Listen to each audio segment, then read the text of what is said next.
이 시간 다 함께 하나님 말씀 사도행전 2장 46절부터 47절까지 말씀 보겠습니다.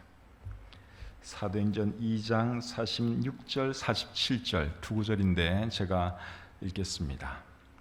날마다 마음을 같이하여 성전에 모이기를 힘쓰고 집에서 떡을 떼며 기쁨과 순전한 마음으로 음식을 먹고 하나님을 찬미하며 또 온 백성에게 칭송을 받으니 주께서 구원받는 사람을 날마다 더하게 하시니라. 아멘. 하나님 은혜와 사랑을 감사합니다. 귀한 주일 저희들 하나님께 예배 드릴 수 있도록 해주셔서 감사합니다. 코로나로 인하여 비록 현장 예배 드리지 못하지만 또 온라인으로 가정에서라도 함께 할 수 있으니 감사합니다. 집중해서 하나님 잘 예배하시도록 도와주시옵소서. 모든 말씀 우리 구주 예수 그리스도의 이름으로 기도드립니다. 아멘. 오늘은 사도행전 2장 46절 47절 말씀을 본문으로 해서 코로나 시대의 신앙생활 이런 제목으로 말씀드리겠습니다. 본문으로 읽기는 사도행전 2장 46절 47절 말씀을 읽었지만 여기에 국한되지 아니하고 폭넓게 제가 말씀을 찾아가면서 하나님 말씀 전하도록 하겠습니다. 우리는 지금 코로나라는 전염병 때문에 한 번도 경험해보지 못한 방법으로 예배를 드리고 있습니다. 예배 현장에는 몇 사람만 나와서 예배를 드리고 성도님들은 집에서 예배를 시청하는 방식으로 예배를 드리고 있습니다. 이런 방식으로 예배 드려본 기억이 제 생애 가운데 없습니다. 주일 예배는 항상 사람들이 교회에 모여서 예배를 드렸는데 하여간에 코로나 때문에 독특한 방식으로 지금 우리가 예배를 드리고 있습니다. 일제시대 때도 모여서 예배를 드렸고 6.25 전쟁 중에도 모여서 예배를 드렸습니다. 그런데 지금은 그렇게 할 수 있는 상황이 아닙니다. 이런 식으로 오래 가다 보면 믿음이 약해지지 않을까, 그리고 믿음이 약한 분들은 아예 신앙생활을 접지 않을까 하는 이런 염려가 제 마음속에 있습니다. 코로나 시대를 맞이해서 개인적으로 힘들었던 것 중에 하나가 뭔가 하면 모이기를 패하지 말라는 하나님의 말씀과 모이지 말라는 행정명령 사이에서 어떤 쪽으로 내가 결정을 해야 하는가 하는 것이 개인적으로 목사로서 참 어려웠습니다. 하나님의 말씀을 따르자니 행정명령을 어기는 교회가 되고 행정명령을 어기면 사람들에게 욕먹을 것이 뻔하고 또 행정명령을 따르자니 하나님보다 사람을 더 두려워하는 것 같고 그래서 참 어떻게 하는 것이 이게 최선일까 목사로서 참 많은 고민을 했습니다. 지금 이 순간에도 우리나라 교회들 중에는 현장 예배를 드리는 교회가 있고 현장 예배는 없이 그냥 온라인 예배만 드리는 교회가 있습니다. 어떻게 하는 것이 옳은 걸까요? 결론은 제가 나중에 말씀드리기로 하고 먼저 초대교회는 어려움이 있을 때 어떻게 신앙생활을 했는지 거기에 대해서부터 좀 알아보도록 하겠습니다. 초대교회는 모든 교회의 본이 되는 교회였습니다. 우리 교회가 본받기 원하는 교회도 초대교회입니다. 초대교회에 대해서 오늘 읽은 사도행전 2장 46절과 47절을 보시면 이렇게 기록을 하고 있습니다. 날마다 마음을 같이하여 성전에 모이기를 힘쓰고 집에서 떡을 떼며 기쁨과 순전한 마음으로 음식을 먹고 하나님을 찬미하며 또 온 백성에게 칭송을 받으니 주께서 구원받는 사람을 날마다 더하게 하시니라. 방금 읽은 이 말씀에 의하면 초대 예루살렘 교회는 어떤 교회였습니까? 첫째는 모이기를 힘쓰는 교회였지요. 날마다 마음을 같이하여 성전에 모이기를 힘썼다고 말씀하고 있습니다. 우리도 사실 이렇게 모여야 하는데 지금 그렇게 하지 못해서 참 안타깝습니다. 그리고 또 이 초대교회는 어떤 교회였는가 하면 칭찬 듣는 교회였습니다. 47절에 보시면 온 백성에게 칭송을 받으니 주께서 구원받는 사람을 날마다 더하게 하시니라. 그래서 이 초대교회가 어떤 교회였느냐? 첫째는 모이기를 힘쓰는 교회, 두 번째는 칭송 듣는 교회였다 하는 것이죠. 칭송 들으니까 이 교회가 성장했습니다. 근데 지금 우리나라에서는 교회들이 칭찬 듣는 것이 아니라 사실은 욕을 먹고 있죠. 이게 참 슬픈 일이고 심각한 문제가 아닐 수 없습니다. 근데 이 초대교회가 잘 성장해 나가다가 어려움을 만나게 됩니다. 사도행전 4장 18절 말씀 또 보겠습니다. 그들을 불러 경고하여 도무지 예수의 이름으로 말하지도 말고 가르치지도 말라 하니. 자, 어려움이 닥쳤어요. 열심히 모이고 열심히 전도하고 그렇게 했는데 당국에서 모이지 말라는 거예요. 전도하지 말라는 것입니다. 이럴 때는 어떻게 해야 되나요? 사도들이 어떻게 했는지 사도행전 4장 19절 20절 보겠습니다. 베드로와 요한이 대답하여 이르되 하나님 앞에서 너희의 말을 듣는 것이 하나님의 말씀을 듣는 것보다 옳은가 판단하라. 우리는 보고 들은 것을 말하지 아니할 수 없다 하니. 사도들이 참 담대하죠. 모이지 말고 전도하지 말라, 그렇게 행정명령이 떨어졌는데도 불구하고 우리는 당신들 말 들을 수가 없다, 우리는 하나님 말을 듣지 당신들 말 들을 수가 없다, 그렇게 말을 했습니다. 이런 담대함, 이런 용기는 어디서 나왔을까요? 예수님에 대한 확신에서 나온 것이죠. 4장 20절에 보면 우리는 보고 들은 것을 말하지 아니할 수 없다. 우리가 주님의 부활을 보았는데, 그분이 분명히 살아계시는데, 그분이 하나님이 맞는데 어떻게 우리가 입 다물고 살아갈 수가 있느냐, 그렇게 말을 하는 것이죠. 또 사도행전 4장 29절부터 31절에 보시면 기도가 그들의 이 담대함의 배경이었던 것을 우리가 알 수 있습니다. 4장 29절부터 31절 또 읽어드리겠습니다. 주여, 이제도 그들의 위협함을 굽어 보시옵고 또 종들로 하여금 담대히 하나님의 말씀을 전하게 하여 주시오며 손을 내밀어 병을 낫게 하시옵고 표적과 기사가 거룩한 종 예수의 이름으로 이루어지게 하옵소서 하더라. 빌기를 다음에 모인 곳이 진동하더니 무리가 다 성령이 충만하여 담대히 하나님의 말씀을 전하니라. 그들이 핍박받을 때 뭘 했습니까? 하나님께 기도했습니다. 기도하니까 하나님께서 응답해 주셨어요. 그리고 그 응답 붙들고 또 열심히 나가서 전도했습니다. 이렇게 해서 초대교회는 핍박이 있어도 계속 예배드리고 복음 전하면서 계속 성장했습니다. 사도행전 5장 12절부터 14절 보겠습니다. 사도들의 손을 통하여 민간의 표적과 기사가 많이 일어나매 믿는 사람이 다 마음을 같이하여 솔로몬 행각에 모이고 그 나머지는 감히 그들과 상종하는 사람이 없으나 백성이 칭송하더라. 믿고 주께로 나오는 자가 더 많으니 남녀의 큰 무리더라. 핍박 가운데서도 열심히 복음을 전했더니 하나님께서 많은 사람들을 구원받도록 해 주셨습니다. 그렇게 해서 초대 예루살렘 교회는 핍박 속에서도 계속 성장할 수 있었습니다. 교회가 계속 성장해 나가니까 사탄이 좋아하지를 않겠죠? 그래서 사탄이 어떻게 하느냐? 또 핍박을 합니다. 사도행전 5장 17절 18절 보겠습니다.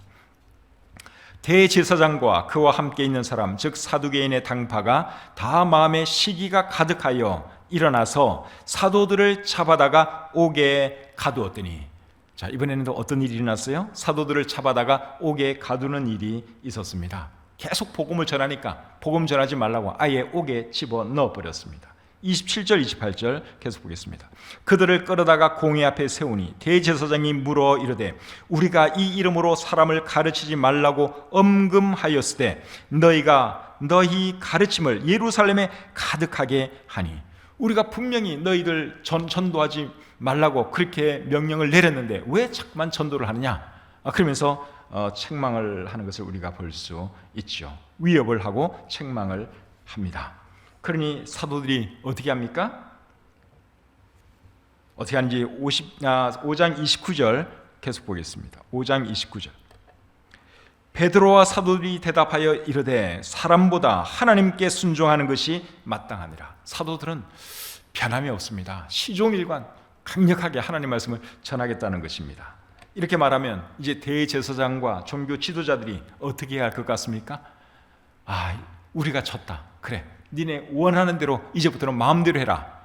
그렇게 해주면 정말 좋겠는데 그러지를 않습니다. 5장 40절 보겠습니다. 그들이 옳게 여겨 사도들을 불러들여 채찍질하며 예수의 이름으로 말하는 것을 금하고 노니. 이번에는 또 채찍질도 하고 또 전도하지 말라고, 복음 전하지 말라고 금지령을 내리죠. 그리고서는 풀어 주었습니다. 풀려난 사도들은 또 어떻게 할까요? 또 복음 전합니다. 절대로 포기하지 않습니다. 사도행전 5장 41절 42절 보겠습니다. 사도들은 그 이름을 위하여 능욕받는 일에 합당한 자로 여기심을 기뻐하면서 공회 앞을 떠나니라. 그들이 날마다 성전에 있든지 집에 있든지 예수는 그리스도라고 가르치기와 전도하기를 그치지 아니하니라. 그들은 핍박받는 것을 즐거워했다 그랬어요. 매주 맞았다고 해서 어디 가서 울거나 신세한탄하지 않았습니다. 기뻐하면서 공회 앞을 떠났고, 그리고 또 나가서는 날마다 사람들 만날 때마다 복음을 전했다. 그렇게 여기 기록하고 있습니다. 그런데 결국 이 초대교회가 핍박 때문에 어떻게 됩니까?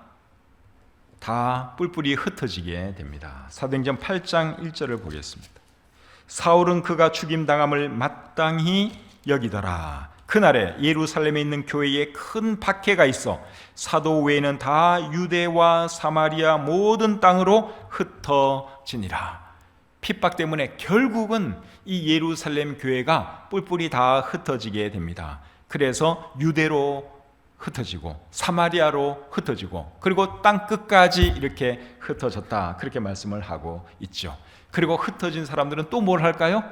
또 복음 전합니다. 사도행전 8장 4절 보겠습니다. 그 흩어진 사람들이 두루다니며 복음의 말씀을 전할세. 참 대단한 사람들이에요. 아무리 핍박을 하고 아무리 못하도록 눌러도 계속합니다. 절대로 포기하는 법이 없습니다.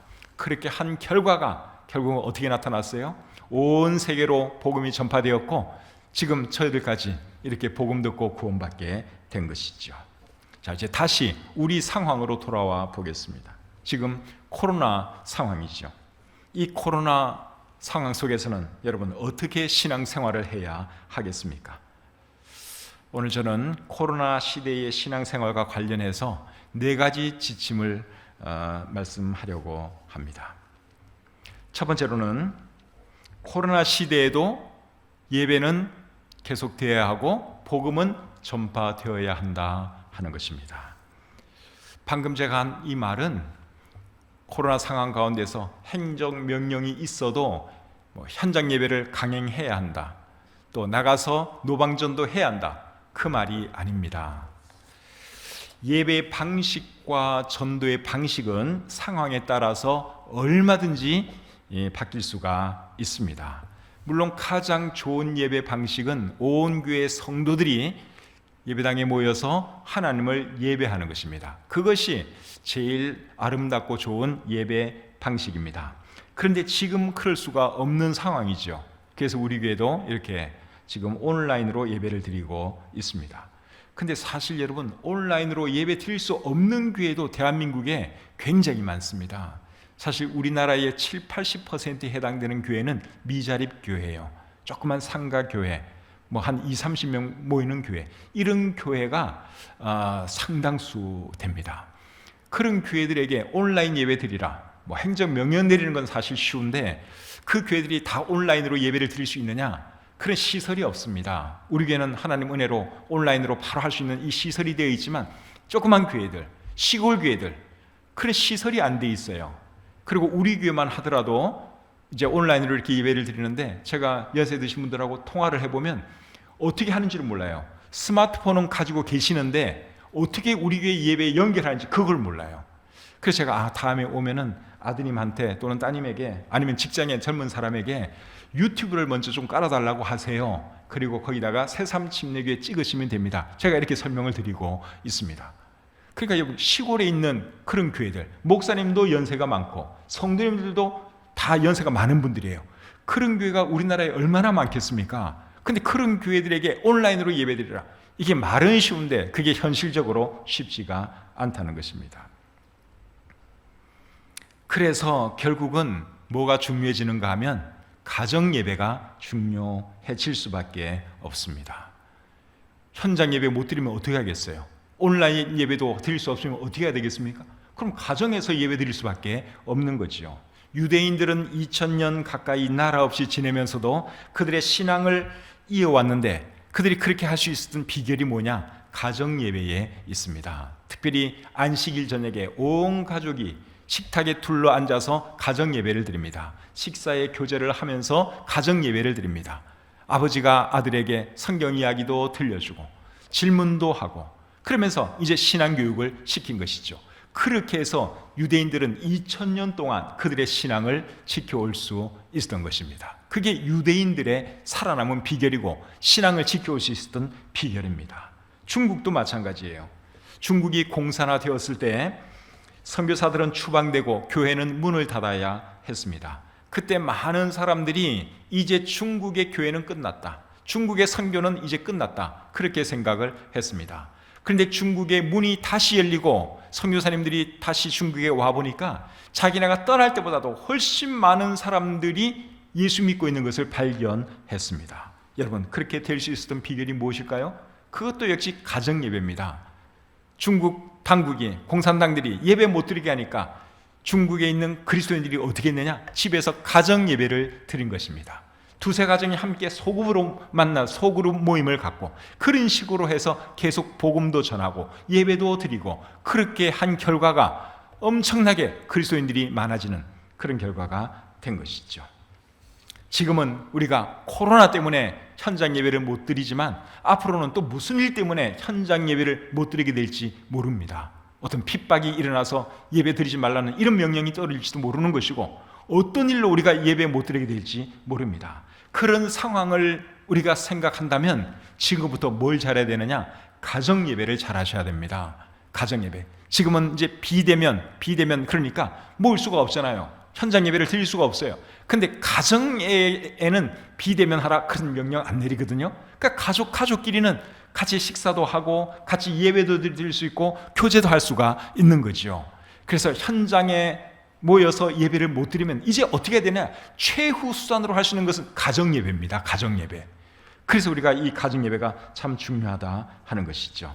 그래서 오늘 저녁에도 우리가 가정 예배 드리라고 주보에 이렇게 광고를 하고 있는데, 우리 성도님들 꼭 가정 예배 드리시기를 바랍니다. 자녀들하고 같이 모여서 밥 먹으면서 영적인 대화하시고, 또 참 이런저런 대화하시고 하나님 찬양하고 같이 기도하고, 그렇게 하면 훌륭한 가정 예배가 되는 것입니다.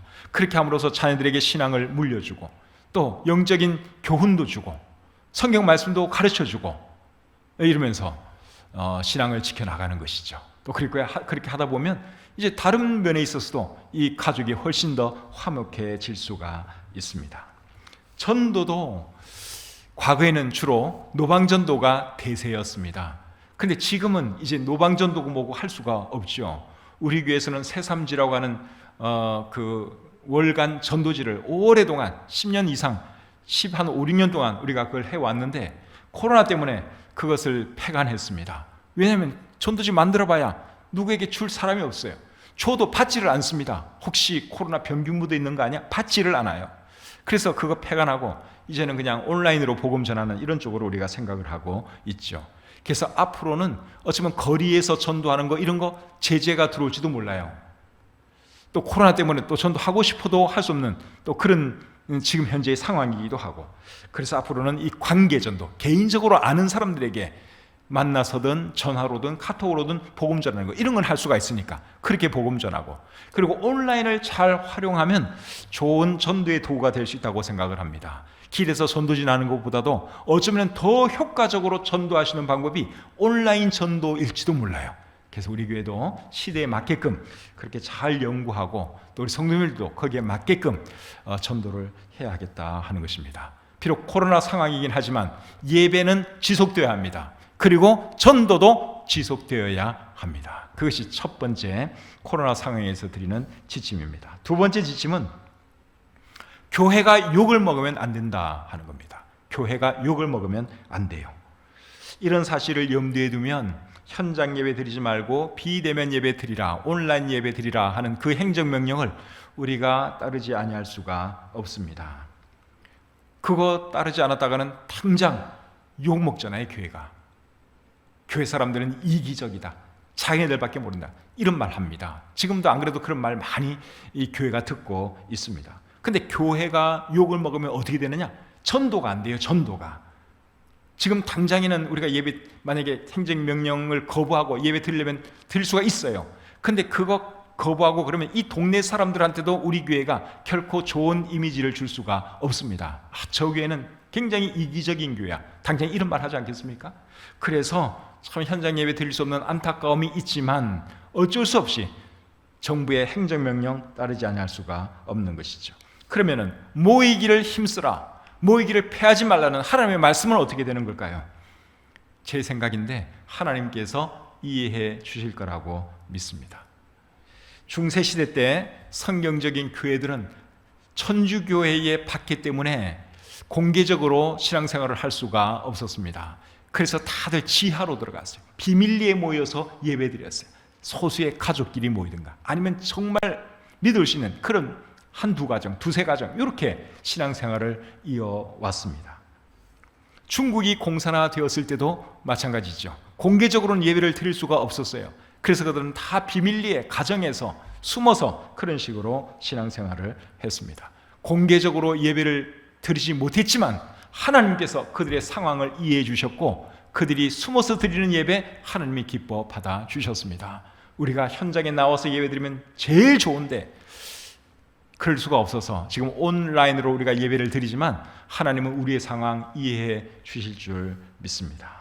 그래서 두 번째로 제가 말씀드린 지침은 교회가 어떤 일이 있어도 욕먹으면 안 된다. 욕먹으면 그걸로 교회의 생명은 끝이다 하는 것을 우리가 알아야 하는 것이죠. 세 번째는 이웃을 위험에 빠뜨려서는 안 된다 하는 것입니다.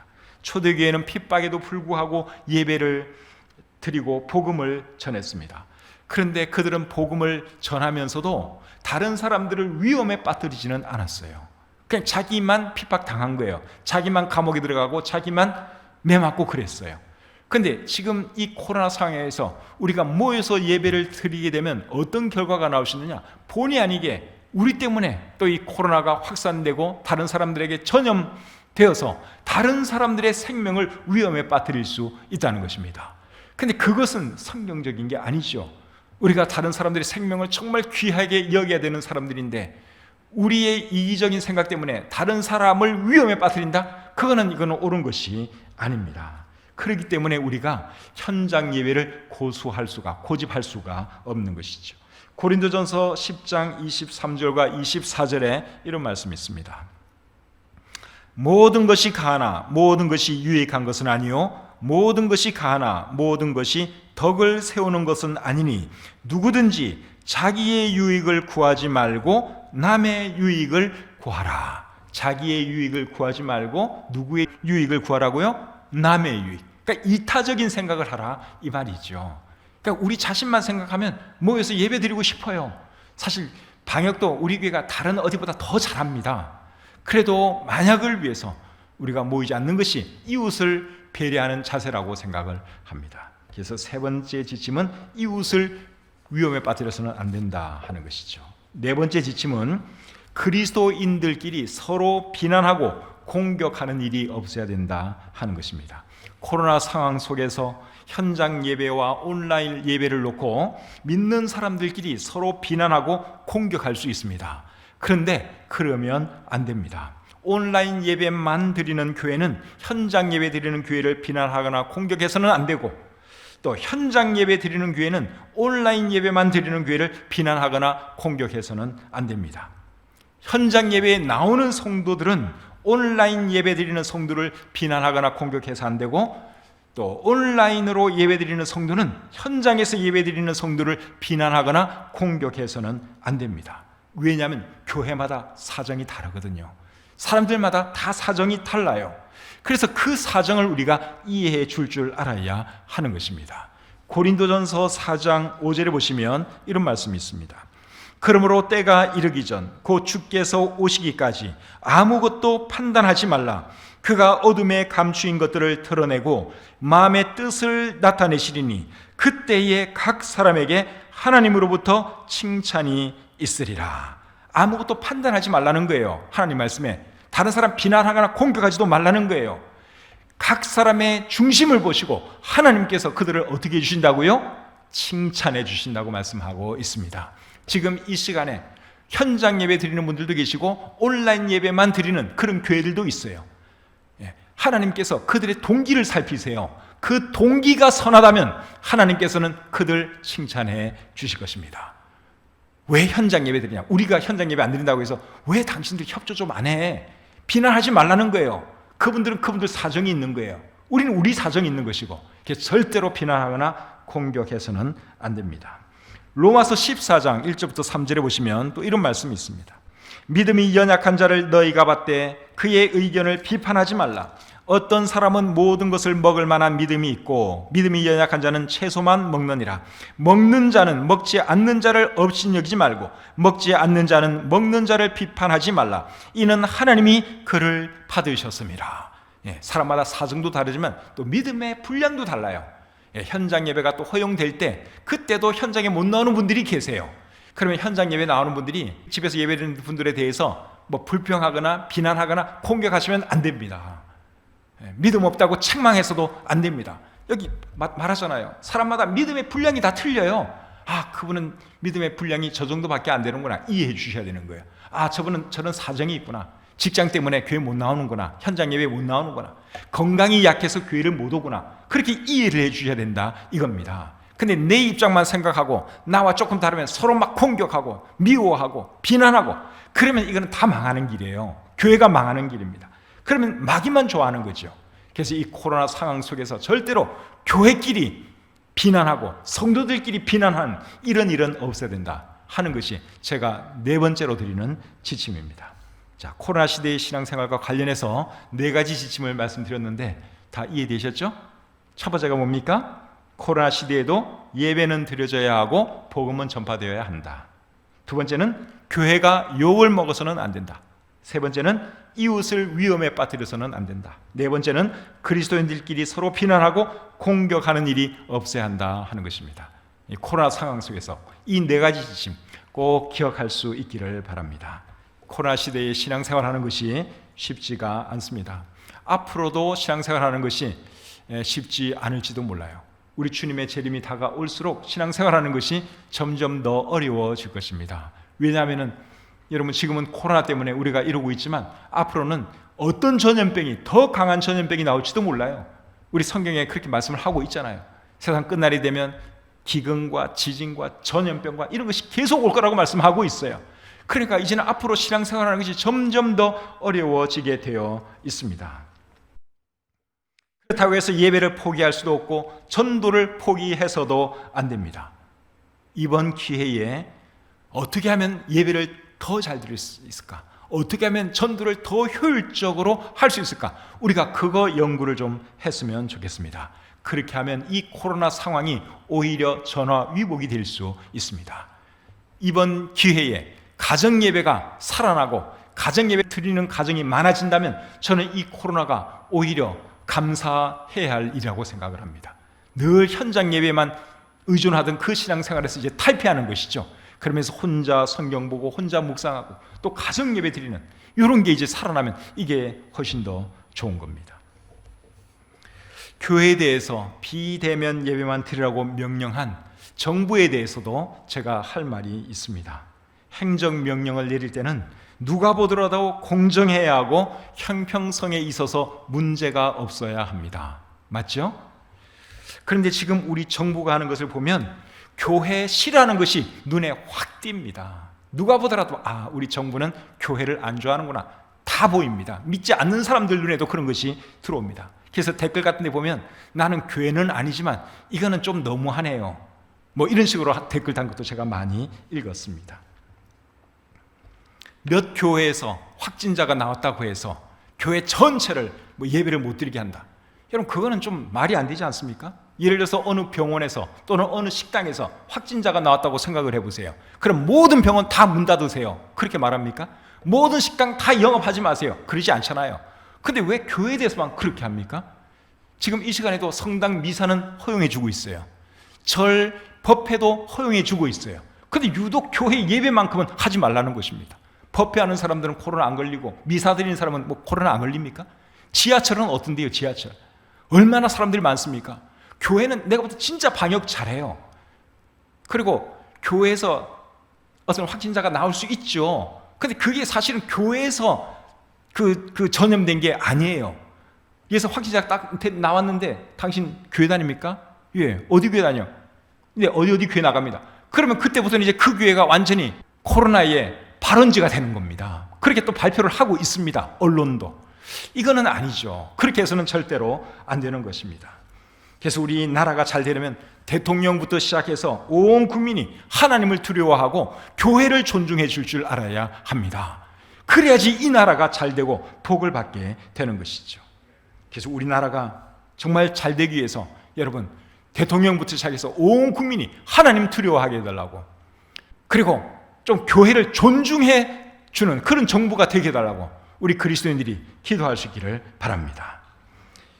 지금은 행정명령 때문에 우리가 현장 예배 못 드리지만 이제 머지않아 또 행정명령이 해제되겠죠?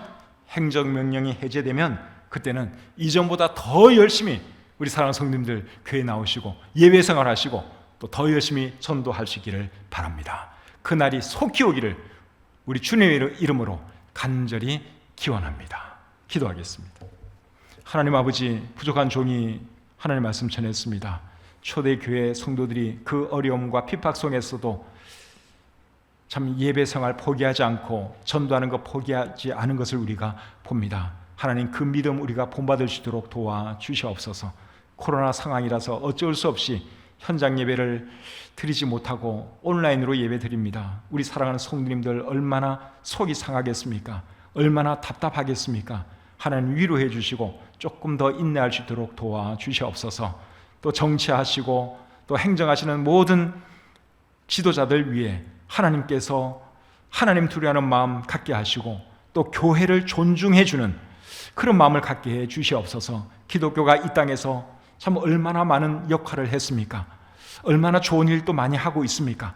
그런 것은 생각하지 않고 그저 밉다고, 마음에 안 든다고 이렇게 핍박 아닌 핍박을 하고 있는데 하나님, 선한 마음 품을 수 있도록 도와주시옵소서. 이후의 모든 시간 주님께 의탁하오며 예수님의 이름으로 기도드립니다. 아멘.